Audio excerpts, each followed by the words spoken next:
like that these days. I get a call from great guys like Johnny and Rob, the guys, and I got to meet Rob's lovely wife and Steve and a lot of other you great guys out there. And it's like, you really, what more do you want in life? You kind of want to do the best. It's really, I don't think what you do now is what you leave behind. I find now, as my theory of life, is what's going to be left behind when you go, because we're all going to die. And I'm not the only one going. And I see that it might be pretty cool what I leave behind. I'm kind of, I get excited. And I go, you did pretty good from a punk kid in street gangs in Brooklyn, living with 7 people in 4 rooms. You know, really, I did not grow up with a silver spoon in my butt. So it was a tough growing up. And the best thing happened to me was the drums. Was buying an old snare drum from a hot shop my dad got me, where the snares were broken on the bottom. So I used to put it on a pad and play brushes so it sounded more like a snare drum. But, you know, I think of those days. I cherished them. I had my original trap case from 1969, 68. I never got rid of it because I look at it and it's about this big.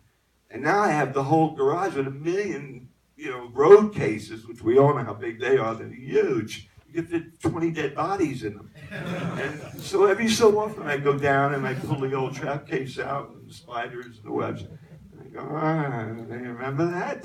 So it's good to go back, I think, for all of us to soul search.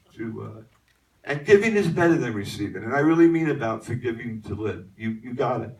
That's the shit that kills you, is holding on to the anger. And I had a lot of anger a while back, and rightly so, but you got to dump it, no matter what. You just keep carrying that shit around, you become a grumpy old rock star. You become, you know, or you're just not a happy camper, and life is fast. And I think all of us should look at it that way, that you got to be honest with yourself and your family. You got to love your kids, you got to love your wife, that's what you got.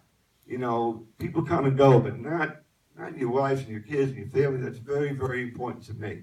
I don't know about other people. I'm not selfish in that respect. And I'm not selfish giving my full heart out to anyone who wants it if they're not going to give it back to me.